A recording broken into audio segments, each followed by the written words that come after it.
kittens, welcome back to my channel. So for today's video we are going to be doing all of my newborn favorites. These are the products that over the past 3 months we have not been able to live without. They are our go-to products that we constantly are reaching for, grabbing for, packing in the diaper bag. We took them on trips with us over the past, over December, all those types of products. So yeah, let's get started. All right, so I have separated these into different categories. The first category we're going to talk about is sleep. So as some of you may know, when babies are in the womb, obviously they're really tight and snuggled and all curled up in a ball. And so when they come out of the womb, they miss that. They want that back. They miss that tight feeling, that snuggled up feeling. So that's why we swaddle babies, to help with that, help with the startle reflex where they kind of like jump in their sleep, that sort of thing. So first up are swaddles. So we've done different types of swaddles in our house. We started with the Swaddle Me Original, the Velcro. These worked wonders the first 2 months of Reed's life, but he has recently become a Houdini and he gets his little hands up under here and they're not where they're supposed to be anymore. So we don't use the Velcro swaddles anymore, unfortunately, and we have switched to the zipper swaddles. This one is the Snuggle Me Pod. So as you can see, there's a zipper at the bottom and at the top, so you can zip them into it, and then to change a diaper, you just unzip the bottom. And so then you don't have to unswaddle them completely, have to like fight them to get them back in it, that sort of thing. It makes it really convenient. And then another swaddle that we use is the Woombie swaddle. Same thing, zips at the top and the bottom. This one's kind of like shaped like a sleep sack at the foot, though it's a little bit wider. Both ones are awesome, and they both help my baby boy sleep much longer periods of time. Up next are sleepers. Whoever invented button sleepers obviously did not realize that moms would be in the dark in the middle of the night trying to put the buttons back together, and it's just such a hassle. Even if you just unbutton the bottom part, it's just too much work in the middle of the night, and it's just so frustrating, and I always mess up the buttons, and then I have to redo it, and he's screaming because he's ready to go back to sleep. It's just a whole ordeal. So in the middle of the night, we use zip-up swaddles. So my favorite ones are swaddles that zip from the feet. Sleepers. I keep saying swaddles. Sleepers. My favorite are zip-up sleepers. Sleepers that zip from the feet just like the swaddles do. Different brands make them like this. I've seen some, like the Little Wonder at Walmart does. Cloud Island from Target does. These specifically are from Old Navy. So as you can see, it zips from the foot. Genius. A mom came up with these, I promise. It was a mom's idea because they are so smart. Like, this is genius. Another type of sleeper that we used when Reed was little, because it was really hard to cut his nails, were sleepers that had the little flip over mittens. These were so great to put on him when he was sleeping, because then we don't have to put the mittens on him as well, because my child, his fingernails grow so fast, we have to cut them constantly, and he just clawed at his face when he was a newborn. Some of his newborn pictures, he has cuts all over his face. I felt so bad for him, and he still does a little bit, but he's getting better at it. So to not have to cut his fingernails so often, he lived in these types of sleepers with the little flip over mittens until I became a mom. I didn't even know what those were for, but now I know what they are, and I love them. Up next for sleep, we're staying with that category, is sound machines. Same as swaddles in the womb, same as how the swaddles are used to like mimic the womb. Sound machines are also awesome for that because it's not quiet in the womb. It's actually loud, and like babies are used to that. And so when they come out and it's really quiet, they're like, what is this? This is weird. I'm not used to sleeping in this. So sound machines are awesome to mimic that feeling in the womb with that noise. Just white noise is all they really need. No music, no lullabies, just white noise is perfect. So for that, we have the Dome. This is by Marpack. You can see that. So this one is awesome. You can adjust the top and the sides to pick what exact sound you want. You can even adjust the volume on the side of it. And it's just noise. That's all it is, and it is so perfect for sleeping. We've used this since he was a week old, maybe. My husband's aunt bought it for us because we were not getting a lot of sleep at night, and I was going stir crazy. I was just going so crazy. And so she bought this, and we automatically started using it, and he has slept with it every single night since. We take it on trips with us. Highly, highly, highly recommend this. Now, of course, that one plugs into a wall. So if you are out and about and you need a sound machine, we also have the Roam. So we have the Dome, and then we have the Roam for travel, both by Marpac. This one you charge up and take with you, has different volumes on it. We actually had a different travel sound machine as well, but it has a timer on it, and it was so strange to me that like it would only play for 30 minutes at the longest, and I was like, my baby needs to sleep longer than 30 minutes. Like, I don't want to have to keep reaching back and trying to turn it back on while my husband's driving the car. And so this one, it plays continuously. It doesn't stop. It's awesome, and I'm so excited for this one. Next is for diaper changes and things like that. First and foremost, we have a fantastic changing pad, and I'm going to mention it in a different video here shortly, but sometimes I don't want to go all the way back to his bedroom to change his diaper, and so I got these. They're by Boppy, the brand Boppy, and they're just little changing pads. They're just terry cloth changing pads, super simple.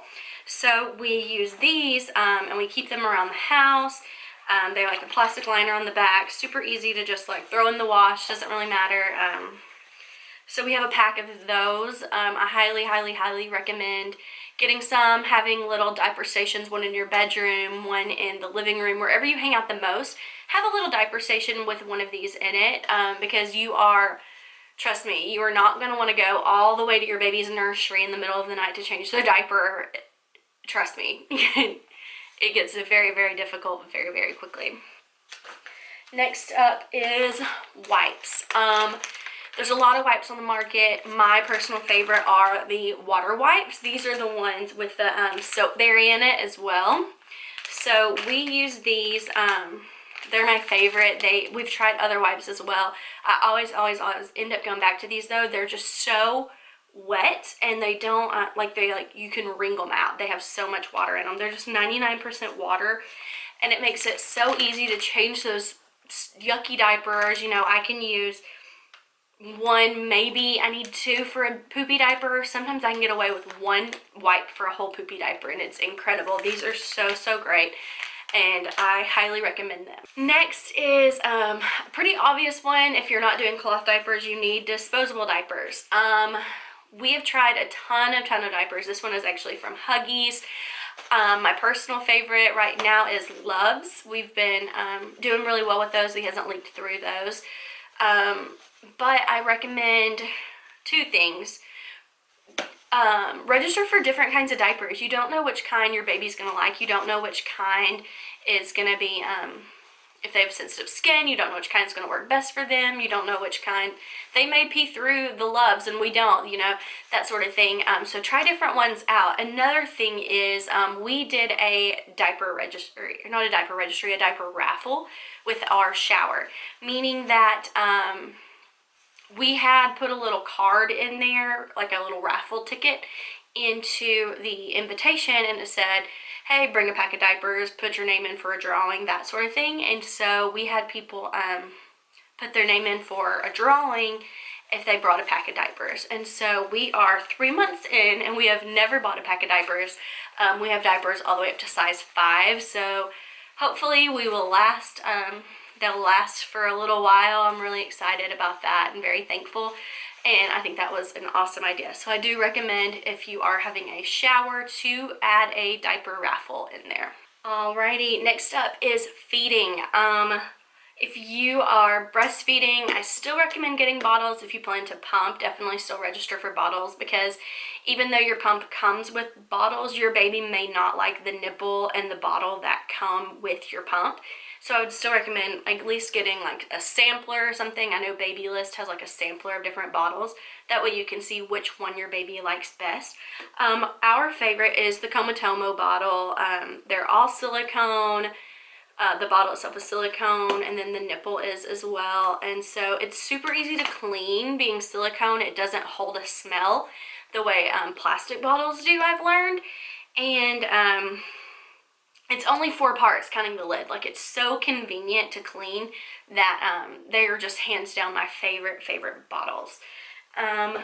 With the theme of feeding are burp cloths. These are just muslin burp cloths. They are super absorbent. They're white, so you can bleach them. They do have some with patterns and stuff as well, and I love those. But I'm afraid I'm going to stain them. And so I typically will keep those like in the diaper bag or something, like the cuter ones to take out in public. But at home, we just have these little white muslin ones that I can bleach them if they get dirty. Like if they're all stained up or anything like that, I toss them in the wash, not a big deal. And they're also extremely affordable. So if they just really get too bad, you can throw it away and not feel like you just like threw $20 away or anything like that. So yeah, these burp cloths are incredible. Another hack with the bottles that I learned personally that I wanted to go ahead and share with you all is don't register for like the little small 5-ounce bottles. Go ahead and get the 8-ounce. Only register for the 8-ounce bottles. I didn't know this, and I never heard anybody say it before, but the 5-ounce bottles, they're not going to eat 5 ounces forever. Eventually, they're going to get up to the 8 ounces. And once they do get that 4 or 5 ounces in there, it's really hard to, like, if you're using formula, to mix the powder and the water together in the shorter bottles, because it'll get clumpy in the nipple. There's not enough room to really shake it up. So even whenever we were not drinking like a full bottle yet, we still would put them in here just because we could shake it and like have room to actually mix it up without it getting clumped up in the nipple. Now, if you are going to just register for the big bottles, like I said, definitely still register for the stage 1 nipples. So if you don't know, there's different size nipples, and they kind of go up in stages, like how many holes are in each one, so the baby can get more. There's like different flow levels. So we're still in the first flow nipple, so I ended up taking the first flow nipples off of the little bottles and put them on the big ones. But in the future, I'll only get the big ones and then register for the other nipples. That way, you're kind of getting more bang for your buck, in my opinion. Up next is bath. I was so anti-registering for towels and washcloths. I was like, he can use our towels and washcloths. What are you talking about? We don't need that. And my mother was like, register for them. Just do it, I promise. And I did not realize that baby washcloths are so much softer, and his skin is so sensitive at that age. Like, the tiniest little thing will like make him red if you just like kiss him too hard or something. I'm just kidding, but you know what I mean. Like, something very simple to us can affect his skin differently. So gentle washcloths and towels were a necessity. So we have these are from Cloud Island. They're one of my favorites. This, and then here's the little towel, the hooded towel. Yeah, I mean, we use these now. He has his own set of towels and washcloths, but don't register for too many. We actually got more than we ever registered for, which is awesome. That was something I realized a lot of people like to get, or towels and washcloths, because, you know, like babies wrapped in a towel is so cute and everything. So we didn't end up registering for that many, and we got a lot more than we asked for, which is awesome. So towels and washcloths are a necessity, as well as a bathtub. Ours is currently in the tub, so I didn't grab it. But a bathtub, ours is the Angel Care. That's the name. We have the Angel Care bathtub. It's actually has holes all through it, so you just sit it in your tub and then fill the water up around it, and so it'll fill up. It's much easier to clean that way. You can just hang it up to dry. You don't have to carry a big heavy tub full of water around like the old school tubs. So we love that one. I highly recommend it. Up next is kind of just a mixture of things that we really like and I recommend to people. First thing up is the Nose Frida. I know people probably think this is disgusting. I totally understand. I thought that as well before I was a mom, but I love this thing. I love this thing so much. It's so much easier. Reed doesn't fight it the way he does like the little bulb thing that you get from the hospital. You can actually tell that you're getting them out this way. With the other one, you can't. You can clean this and you can't clean the other one. I highly recommend this. I know it's disgusting. I promise there's a filter. Like you can see it catches all of it. You'll never get them in your mouth. But it took my husband a while to actually be able to use it, so I completely understand. With this, I also recommend saline. Nose Freedom makes their own saline, and then a lot of other brands have it as well. Next up are pacifiers. If you are not doing pacifiers, ignore this part, that's fine. But my baby loves pacifiers. He always has one attached to his clothes or his swaddle or his car seat. Anything has a pacifier on it. His two favorite kinds, he goes back and forth. He likes his ultimate favorite is the Bibs Supreme. So they have that kind of nipple shape to them. These and like the Mams are his favorite. They have the exact same shaped nipple with like the little butterfly shape to it. He loves these. But sometimes I've noticed that if he's still like acting hungry after a bottle, but it's not time for a bottle yet, well, obviously I'm not going to feed him more if it's like he's had like 6 ounces. Like I know his stomach can't handle any more than that, but he's still acting like he wants that bottle in his mouth. I'll give him the Bibs, or one kind of shaped like this. Let me see if I can focus it in. There we go. So this one's really cute. These are the ones that are all over Instagram, like the little Instagram fad passies that are going around. He likes these if he was wanting like a bottle in his mouth, but he's not needing a bottle, if that makes sense, because they have that more like a bottle nipple kind of shape to it, the long skinny. So we do these a lot as well, and we'll just mix them up. It's kind of a game, I guess, trying to figure out which one he actually wants at the time, and we'll go back and forth, and I'm just like, okay, try this one. No, that one doesn't work. Okay, try this one. On the same theme as pacifiers though, a pacifier clip is necessary. We have a ton of these. We'll make some, like I try to keep a neutral one on him at all times, like just a white and wood looking one. Silicone are my favorite because he can put them in his mouth and it doesn't seem to, or it doesn't scare me that he's gonna like cut his mouth or anything on them because they're all smooth and soft, and they help kind of like as a chew teether as well. So I love those. And the only thing with this is if you're going to give it to them on a pacifier clip in the middle of the night, put it lower down on like near their belly, the clip part, so that has to come up to their mouth, because I saw pretty early on that if it was up here, it kind of was next to his neck and it just kind of scared me. Like he wasn't choking on it and I wasn't strangling him by any means, but it just concerned me enough that I started putting it down near his belly and then just like having just enough slack that he could get it to his mouth, but not too much slack that it could get around his neck. So that is it for my newborn essentials. I hope you enjoyed this video. I hope that you found some things that you may want to put on your registry that you hadn't thought of before. Let me know what your favorite thing is. Comment down below if I missed anything, some of your favorite products that you've used with your babies. I'm always down to try some new products and try some new things out. And something really exciting that I've been kind of keeping a secret for a little bit now. Not a lot of people, like in my personal life, have I been told, but I am doing a giveaway. I'm so freaking excited about this. Some of my favorite products, I've teamed up with some of my favorite brands, and so I'm going to be doing a big giveaway with a few different products that I love so much in it, and that's going to be over on my Instagram. So be checking that out, be looking for that. I'll be posting it within a couple within the next week or so. So yeah, check that out, and thanks so much for watching. I'll see you in my next video. Bye guys.